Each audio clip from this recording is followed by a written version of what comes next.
Saudara-saudari yang terkasih, jumpa lagi dalam Pelita Hati hari ini, Selasa 21 Desember 2021, hari biasa khusus Advent. Bersama saya Romo Thomas Suratno SC dari Paroki Cilandak, Jakarta Selatan, mendengar dan merenungkan Sabda Tuhan, yakni firman Tuhan yang tersurat dalam Injil Lukas bab atau pasal 1 ayat 39 sampai dengan ayat 45.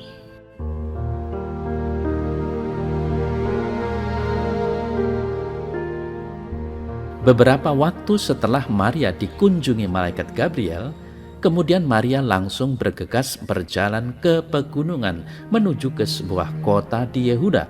Di situ ia masuk ke rumah Zakaria dan memberi salam kepada Elisabet. Dan ketika Elisabet mendengar salam Maria, melonjaklah anak yang di dalam rahimnya, dan Elisabet pun penuh dengan Roh Kudus. Lalu berseru dengan suara nyaring, "Diberkatilah engkau di antara semua perempuan, dan diberkatilah buah rahimmu. Siapakah aku ini sampai ibu Tuhanku datang mengunjungi aku? Sebab sesungguhnya ketika salammu sampai kepada telingaku, anak yang di dalam rahimku melonjak kegirangan. Dan berbahagialah ia yang telah percaya, sebab apa yang dikatakan kepadanya dari Tuhan akan terlaksana."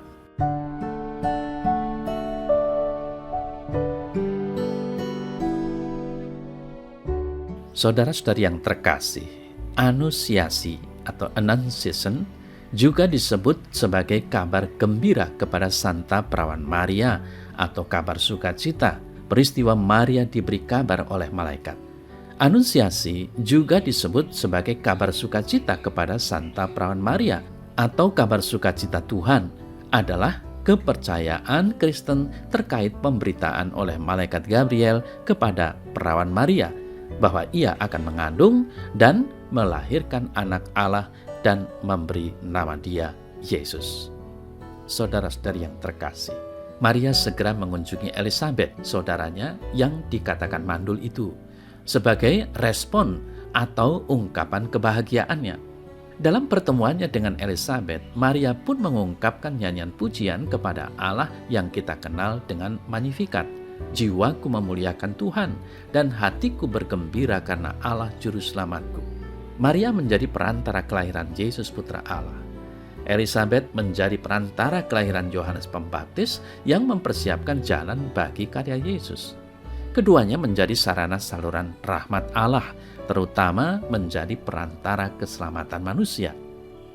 Saudara-saudari yang terkasih, gereja secara spesial menempatkan Maria sebagai tokoh besar dalam karya keselamatan Allah bagi dunia. Maria ditempatkan dalam posisi yang sangat penting dalam misteri Kristus dan gereja.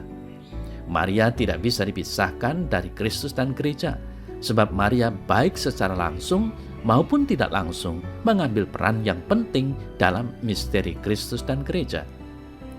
Konstitusi Dogmatis Lumen Gentium, Konsili Vatikan II, menyatakan, "Demikianlah Maria, putri Adam, menyetujui sabda ilahi dan menjadi bunda Yesus.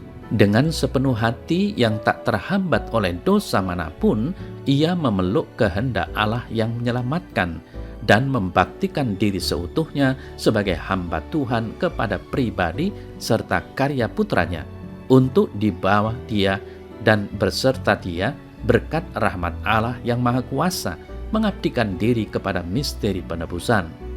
Maka memang tepatlah pandangan para Bapa Suci bahwa Maria tidak secara pasif belaka digunakan oleh Allah, melainkan bekerja sama dengan penyelamatan umat manusia dengan iman serta kepatuhannya yang bebas. Lumen Gentium artikel 55. Saudara-saudara yang terkasih, dokumen Lumen Gentium ini mengajarkan tentang Maria dan perannya dalam sejarah keselamatan. Selanjutnya, dokumen yang sama dalam artikel 56 mengungkapkan sikap Maria dalam menerima tawaran dari Allah untuk menjadi ibunda penebus dunia. Saudara-saudari yang terkasih, Allah membutuhkan kooperasi kerjasama dari manusia, yaitu dari Bunda Maria dalam perannya untuk menjadi ibunda penebus dunia. Allah tidak memaksakan kehendaknya, namun memberikan manusia kebebasan untuk menjawab dan menyetujui tawaran kasihnya untuk menjadi ibu dari Sabda yang menjadi manusia. Oleh karena telah dikaruniakan rahmat Allah, Maria bebas dari noda dosa. Dengan demikian ia layak untuk tugas seluhur itu. Menanggapi panggilan Allah itu, Maria menyetujuinya dengan penuh kerendahan hati dan taat pada kehendak Allah, menjawab ya pada panggilan Allah itu. Ia tidak menolak kehendak Allah yang terjadi padanya. Ia berkata, "Sesungguhnya aku ini adalah hamba Tuhan, terjadilah padaku menurut perkataanmu itu." Saudara-saudari yang terkasih, Maria dan Elizabeth adalah dua wanita yang mengalami rahmat sukacita. Mereka beroleh kasih karunia di hadapan Allah. Bunda Maria dipilih oleh Allah untuk mengandung putranya, dan Elizabeth yang disebut mandul itu rupanya telah mengandung seorang anak laki-laki pada hari tuanya. Sukacita adalah kelimpahan rahmat Allah yang dicurahkan kepada manusia. Maria menyerahkan diri sepenuhnya kepada kehendak Allah. Dengan sukarela ia menerima baik kehormatan maupun celaan yang akan dialaminya karena menjadi ibu dari anak yang kudus ini. Para wanita muda di dalam gereja seharusnya mengikuti teladan Maria dalam hal kesucian seksual, kasih pada Allah, iman kepada firman-Nya, dan kesediaan untuk taat kepada Roh Kudus. Saudara-saudari yang terkasih, Bunda Maria adalah teladan iman dan teladan kehidupan. Pertemuan antara Maria dan Elizabeth sungguh-sungguh diliputi oleh suasana yang penuh dengan kebahagiaan iman. Maria memberi salam kepada Elizabeth dan berkata bahwa ia datang untuk mengunjunginya, untuk mengetahui keadaannya, dan bersuka bersamanya di dalam sukacita.